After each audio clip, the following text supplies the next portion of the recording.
Hola a todos, bienvenidos a Temporada Alta. Este es un podcast de Parque Podcast. Mi nombre es Julieta Fantini y estoy con Juliana Rodríguez. Estamos en el segundo capítulo de Temporada Alta, como les decía, un podcast de Parque Podcast. Pueden seguirnos tanto en la página web como en Spotify. Si siguen a la serie en la plataforma, los va a notificar de todos los nuevos episodios. Estamos en todas las redes, Instagram, Facebook y Twitter, y se pueden suscribir a través de la página web para recibir un newsletter y también para hacer un aporte monetario en caso de que puedan, es lo que hace que esto siga. ¿Cómo estás, Juliana? Segundo capítulo, llegamos. Llegamos al segundo capítulo. Recordamos para los que nos están escuchando por primera vez que nuestro capítulo anterior fue sobre la tercera temporada del Cuento de la Criada y en esta oportunidad vamos a desguazar la segunda temporada de Mindhunter, serie de Netflix. Advirtamos ahora, por supuesto, que todo lo que vamos a hablar ahora tiene spoilers, así que quienes no terminaron de ver la segunda temporada pueden apurarse a verla y volver a escucharnos en otro momento. Serie señalada como una de las grandes, épicas y más alabadas de Netflix, ¿no? Mindhunter. No sé si te llegó lo mismo que a mí. Me llegó la misma información. Yo creo que ninguna serie de Netflix se puede considerar una gran serie. Creo que para el promedio de lo que... ¿Para tanto? No, en serio, sí, de verdad. Producción de Netflix me parece que mantiene un 7 en general. Y Mindhunter se ubica un poquito por encima del promedio de mediocridad de los productos, al menos que vi este año. Por encima, a mí sí me gustó. Voy a dar mis motivos, pero antes que nada me parece que lo valorable de Mindhunter es cómo se ubica en el mapa del policial, ¿no? Hay ciertas rupturas narrativas que me parecieron más que interesantes, a pesar de que sí, cuesta verla, cuesta llegar al final. Bueno, para los que la vienen siguiendo, temporada 2 de Mindhunter, ¿qué es lo que retoma? Estos dos investigadores del FBI que están en este nuevo departamento de la ciencia que estudia la conducta de los asesinos seriales, que empiezan a llamarse así en ese momento, y desde este lugar conceptualizador y que intelectualiza un poco, o que busca los orígenes, para mí es como un revisionismo, ¿no? Que busca los orígenes de estos conceptos que hemos naturalizado en los policiales y demás, van entrevistando a criminales, condenados, etcétera, en paralelo a que van haciendo investigaciones para tratar de descubrir criminales que no se conocen todavía. Un poco sigue la misma senda del anterior, pero hay algunas pequeñas variaciones. No sé si coincidís conmigo en esta temporada. Sí, me parece muy interesante que se trasladen de alguna manera los protagonismos. En la primera temporada estaba centrado justamente en estos criminales, casos reales, criminales muy famosos en los Estados Unidos que se mencionan por primera vez como asesinos seriales con este departamento de la conducta del FBI. Y me gustó ese desplazamiento de hablar de las patologías de estos tipos a hablar de las patologías justamente de los protagonistas, de los tres, ¿no? Sí, esa ida y vuelta me parece que es como el gran acierto de esta temporada, sobre todo en la manera en la que van haciendo hincapié en la historia de cada uno de los tres personajes. Bill y este paralelismo con su hijo, bueno, después si querés lo desarrollamos un poco, y el personaje de ella, no me acuerdo ahora justamente, Wendy. Del personaje de Wendy, que empieza a transitar una relación con otra mujer y cómo en ese momento se conceptualizaba, o ella que estudiaba estos temas de conducta sexual, la homosexualidad. Entonces me parece que ahí hay un par de temas interesantes, pero, y también lo voy a desarrollar más tarde, me parece que hay como mucha pirotecnia en el sentido de que los temas están buenos. Mindhunter va a una época que está buena. Si yo te cuento de qué se trata, siempre va a sonar interesante, pero hay algo que me parece que termina pareciendo fallido en las dos temporadas, ¿no? En la anterior y esta, lo cual no quita que la serie esté buena y que coincido con vos. Es una de las mejores de Netflix, un toquecito sobrevalorada para mi gusto, pero bueno, es mi gusto. Aparentemente soy la única que piensa eso, porque a todo el mundo le encanta. No lo creo, no creo, me parece que hay muchos que están detrás tuyo. Sí, me gustaría volver un minuto sobre este asunto del policial. El policial, el género negro, tiene una larga historia. Viene de la literatura, el cine lo ha tomado, las series también. Podemos mencionar decenas de ejemplos que ese va a ser nuestro cierre, pero me interesa esta especie de deconstrucción. Ahora que está de moda la palabra, si Derrida se levanta de la tumba para decir la están usando mal, podemos plantearla también en términos de reformulación del policial, porque justamente no hay sangre, o sea, lo que aparece, y sobre todo en esta segunda temporada, es como mediado, ¿no? O sea, lo que vemos son fotos o vemos algunos aspectos de los crímenes, pero nunca llegamos a ver la acción criminal en sí, sino que nos llega a través del relato, y ahí es donde me parece que la serie es fuerte en este elogio, si se quiere, de la conversación, de la psicología, también muy a tono con la época y con el uso de la psicología para perseguir a estos aparentes monstruos que no son tales, ¿no? Lo que hace la serie es algo que sucedió, que fue un gran cambio de paradigma, casi epistemológico, si se quiere, en ese momento de la historia, del desarrollo de las ciencias de la conducta, de la misma psicología, de dejar de pensarlo como lo monstruoso de la sociedad para decir, bueno, no, es tu vecino, es cualquiera de nosotros que de repente desarrolló esta conducta criminal. Veamos por qué lo hace. En ese sentido, como comentario social, / histórico, / científico, la serie me parece que está buena. ¿A vos no? Es como que coincido en todo y coincido en todo lo que estás observando como características de la serie, pero no me termina, ni siquiera es una cuestión de convencer, es algo mucho menos racional, no me termina de atrapar. Sí me parece, por eso te decía, si yo cuento de qué trata Mindhunter a alguien, tiene todos los condimentos para ser un relato muy interesante. Creo también con vos que es un acierto estar pensando en cómo mostrar esa burocracia de la investigación policial, ¿no? Y esta temporada lo marcan mucho, sobre todo cuando los personajes van a Atlanta, lo difícil que es trabajar, pedir presupuestos al Estado, hacer seguimiento de criminales. Esa parte aburrida y burocrática está trasladada a la serie. Por eso es tan aburrida. No, mentira, es un chiste. Digo, me parece que esto está bien logrado. También, un poco como las tragedias griegas, la muerte no sucede en escena, se narra, se cuenta, se investiga. Eso me parece que está bueno.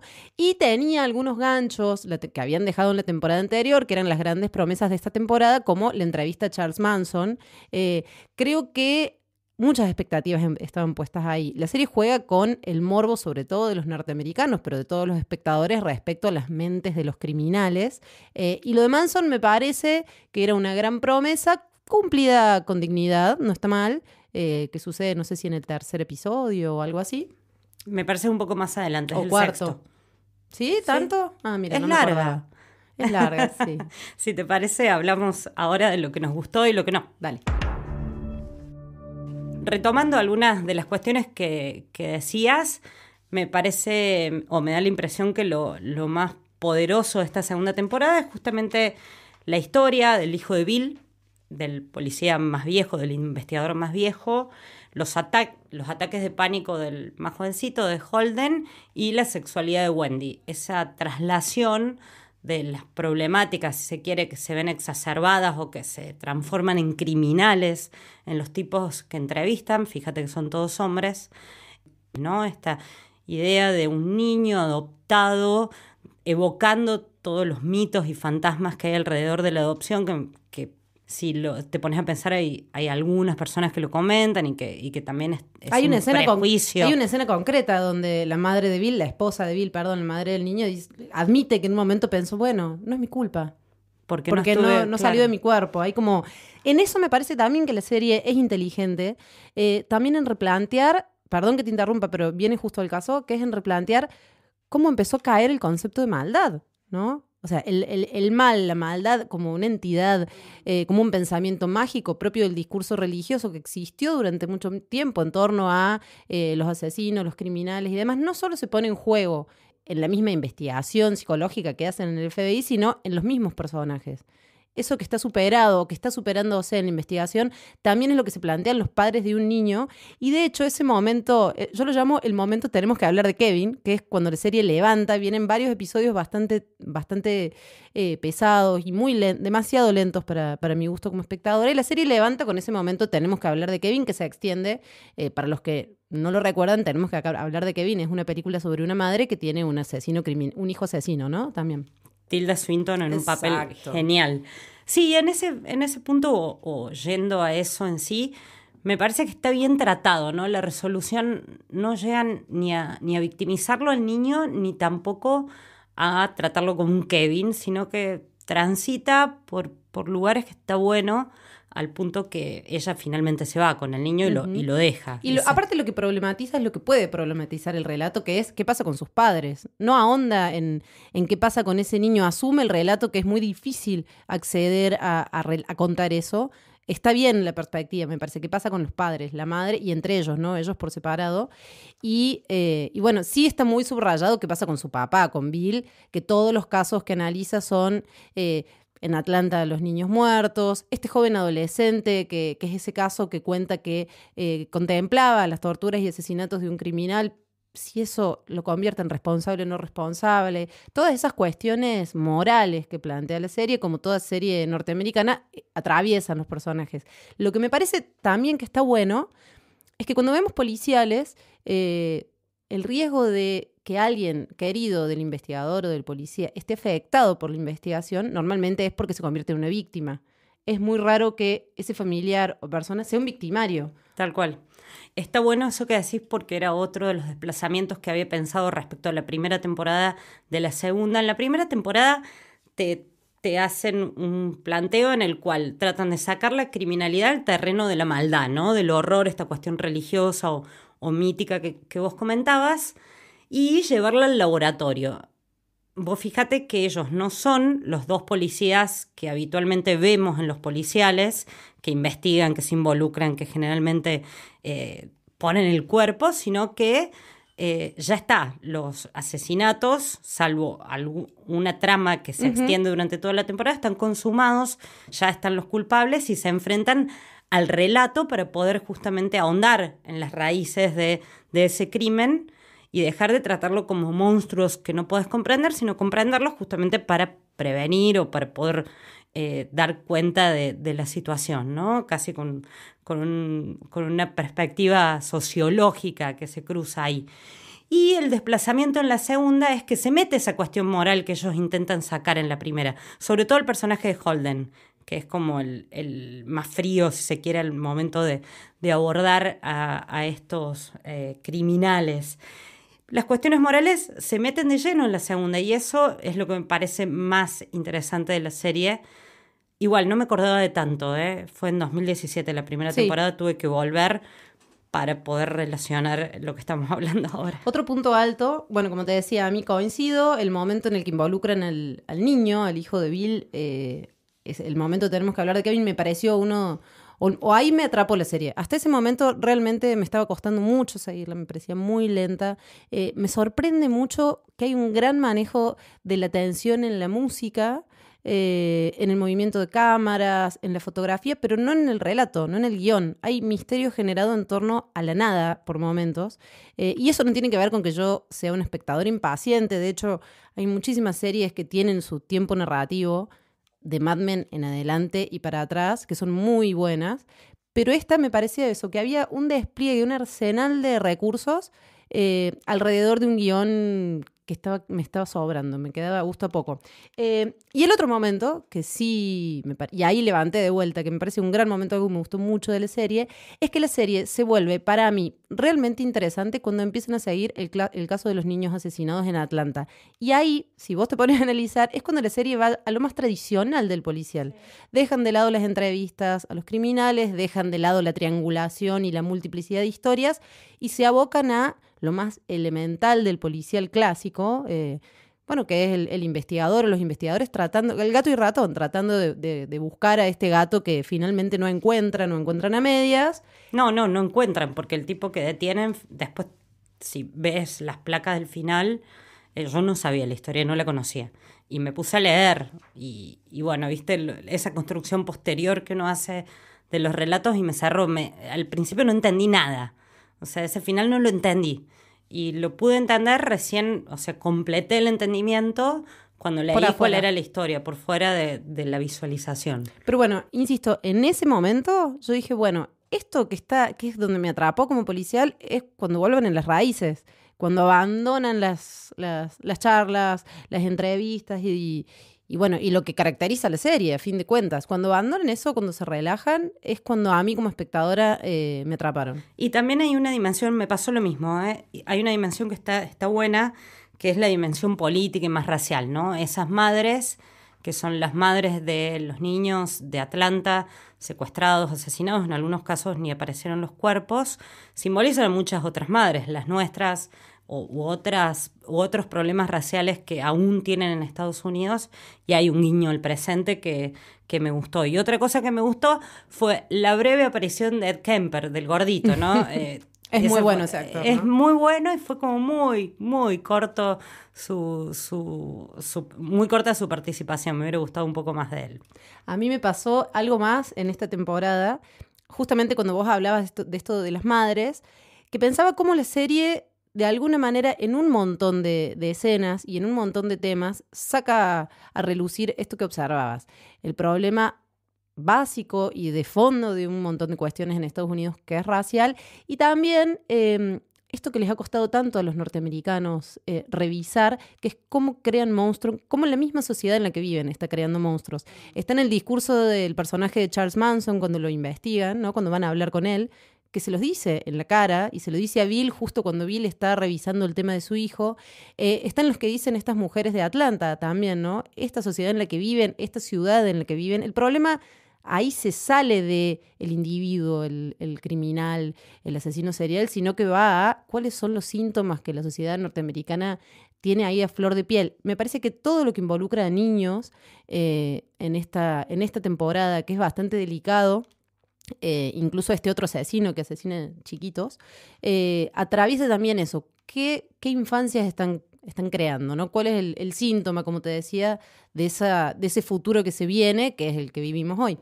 Es el último crujido del sueño americano, ¿no? Exacto. Ahora está todo el mundo hablando de Érase una vez, o había una vez en Hollywood, creo que la tradujeron así en Argentina. Sí, así es.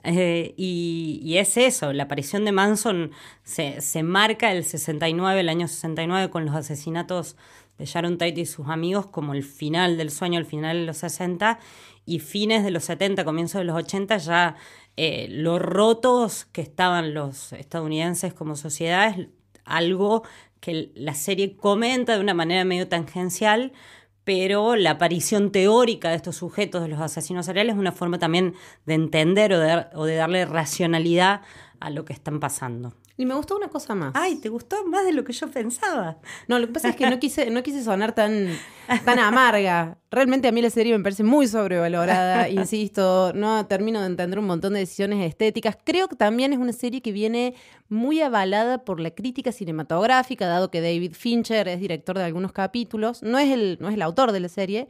Fincher, aparte, los que nos gusta el cine también lo recordamos por películas como Zodíaco y otros grandes policiales. Pienso en Red Social, que no es un policial, pero de alguna manera tiene como un ritmo de policial. Entonces me parece que viene muy hypeada desde ese lugar la serie, ¿no? De muchos cinéfilos. De gente que ve mucho cine, pero ve pocas series. Quizás. Y te iba a decir, insisto, no me gustaron un montón de cosas, no, pero lo que sí me parece que me gustó muchísimo es que no me parecen los tres muy buenos actores, tampoco. Me parece, o no están muy bien dirigidos, excepto ella, Anna Torv, la actriz, Wendy, que lamenté que fueran tan poquitas las escenas de ella. Están muy distribuidas a lo largo de toda la serie, su conflicto y sus escenas. Y me parece que es una actriz así gigantesca. Los otros no creo que no lo sean, pero Holden no me convence. Esa historia ya la vi del pequeño genio, no sé, de Hannibal en adelante, en otras series también. Me parece como encontré muchos lugares comunes en ese personaje. Y el de Bill sí me parece un poco más interesante, pero me parece que tampoco tiene líneas de diálogo muy interesantes para lucirse el actor. Es cierto, la serie es sobria, esto vos lo marcabas recién, que tiene como un montón de elementos que van por fuera del guión que te la quieren pintar como más interesante. Yo creo que esa sobriedad en el relato la hace monótona por momentos, pero que es una monotonía buscada, que de alguna manera también es complejo. Son complejos los temas que abordan y tal vez esa es la razón por la que apelan a esa sobriedad. Fue uno de los puntos que sí, debo confesar, no me hicieron delirar De todas maneras, creo que ya dije que me gustó, ¿no? Si te parece, pasamos a otros datos sobre Mindhunter. Decíamos cuando empezamos que el policial, tanto en la literatura como en el cine y también en las series, tiene una historia muy rica, muy nutrida. Hay cientos de series que se dedican a esto, si no la franquicia CSI, ¿qué es? Sino un caso de éxito de lo mucho que nos gusta ver y escuchar y leer sobre, nada, dos tipos buscando a alguien que hizo cosas muy malas.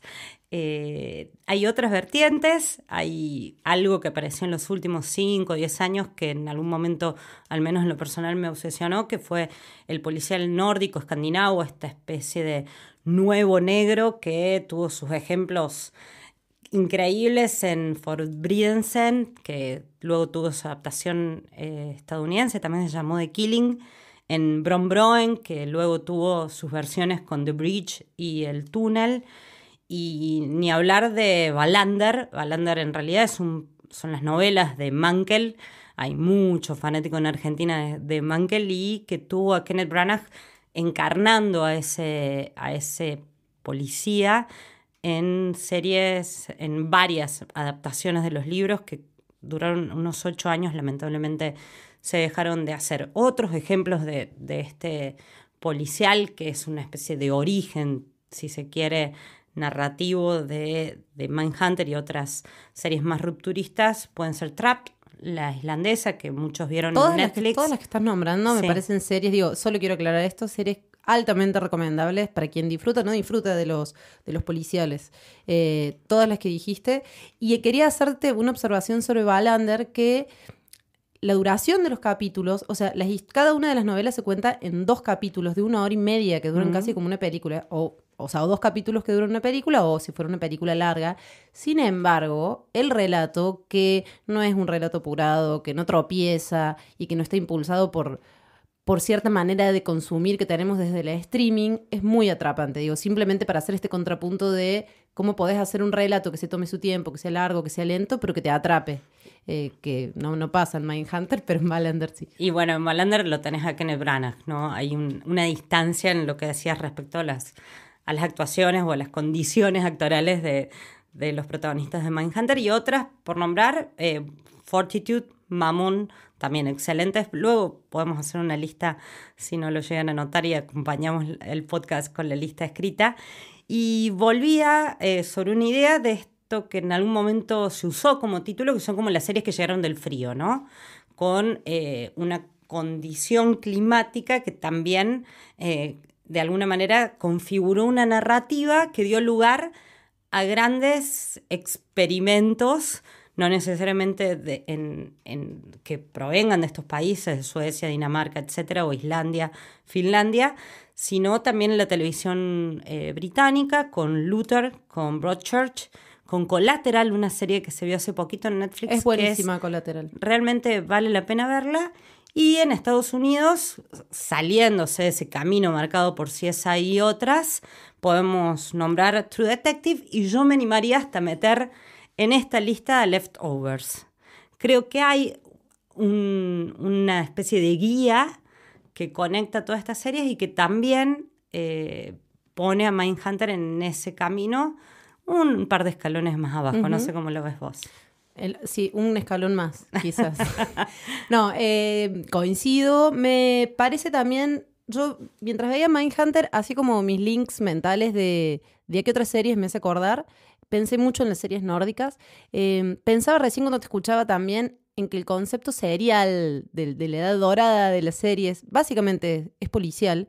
Casi todas las series que tienen algún mínimo concepto de cliffhanger están contando un relato que respeta las estructuras del policial, que es dejar un final abierto, generar cierta intriga, ocultar cierta información al espectador a la espera de que tenga alguna posibilidad de llegar a esa información por sí mismo. Casi podríamos decir que la mayoría de los dramas tienen algún elemento, televisivos tienen algún elemento del policial, y después tenés el género propiamente dicho. Yo mientras miraba Mindhunter pensaba en qué otras series hicieron como pequeñas traiciones o pequeñas disrupciones al género, y así como Mindhunter es una serie policial sobre crímenes ya cometidos, que ya sabemos quiénes son los autores, entonces el gancho de la serie es cómo funciona la mente de esos personajes. Pensaba en The Sinner, en las 2 temporadas de También. Sinner, serie que también está en Netflix, policial, que me parecieron las 2 muy buenas. De hecho, Anna Torv, la actriz de Mindhunter, actúa en la 2ª temporada de The Sinner, que The Sinner hace una operación ligeramente similar. Sabemos cuál es el crimen, sabemos quién es el autor, lo que no sabemos es por qué cometió ese crimen. Toda la serie lo único que sigue es ese por qué. De alguna manera, los datos que normalmente no tenemos, por ejemplo, quién es el culpable, están puestos sobre la mesa en las 2 series y me parece que lo pueden desarrollar bastante bien. Y también pensaba en 2 clásicos policiales, británicos en este caso, dado que Mindhunter tiene, o sea, su apuesta fuerte son estas escenas de entrevista a los criminales, de diálogos, que en algunos casos me parece, como el de Kemper, como contabas vos, están muy bien hechos, y en otros me parece que me quedo con gusto a poco. Pensaba en 2 grandes series policiales clásicas británicas que son Prime Suspect con Helen Mirren. Estamos hablando de series de los 90, ¿no? La protohistoria antes de la edad dorada, antes del streaming, de Netflix y de todo. Te paro ahí. Hicieron el Prime Suspect de la nueva, que cuenta cuando ella era joven. Cuando ella ingresa a la fuerza policial. Una especie de spin-off feminista contando cómo entró. La precuela. Sí. Como te decía, es una serie que su momento fuerte en cada uno de los episodios, que por supuesto eran autoconclusivos, era ella entrevistando al acusado y logrando que el acusado dijera o confesara o contara. Eran grandes diálogos, escenas casi teatrales en la sala de investigaciones. Y otra gran serie que también se basaba en lo mismo era Cracker, con Robbie Coltrane, el más conocido como Hagrid de Harry Potter, que tenía grandes momentos en lo mismo. La escena en la cual él, que era un psicólogo, en realidad no era un investigador, investigaba el perfil del acusado y lo lograba hacer confesar. Eran clases de teatro, ¿no? De actuación. Eran escenas muy largas, de 2 personajes solos, en un lugar cerrado, con las cámaras en primer plano. Pero me parece que Mindhunter un poco vuelve a esa tradición del policial, que es la entrevista, la confesión. No se toman tanto tiempo, han cambiado las reglas para hacer televisión, pero me gusta ese link, ¿no? Entre esos clásicos y este. Bien, bueno, creo que con esto estamos, ¿no? ¿Hay algún otro policial que haya que ver sí o sí? Coincido con vos en casi todos los que nombraste. No, yo de los que nombré vuelvo sobre The Killing, ¿no? Me parece la mejor. Una de las cosas buenas que hizo Netflix fue rescatarla cuando la bajaron y hacer una última temporada que tuvo el final feliz que todos esperábamos. Yo quería sumar a una, que es River. Ah, River, sí. River y Luther, las 2 son series británicas policiales que me parece que en los últimos años son de lo más destacado. Y voy a subrayar Trapped, que vos ya la nombraste, y salió la 2ª temporada de este año y me parece que se sostiene muy bien. Genial, bueno, con esto terminamos. Gracias por escucharnos. Es temporada alta, 2º capítulo, 2º episodio. Nos encuentran en todas las redes de Parque Podcast y suscríbanse a la plataforma en Spotify. Les va a notificar justamente cuando haya un nuevo capítulo.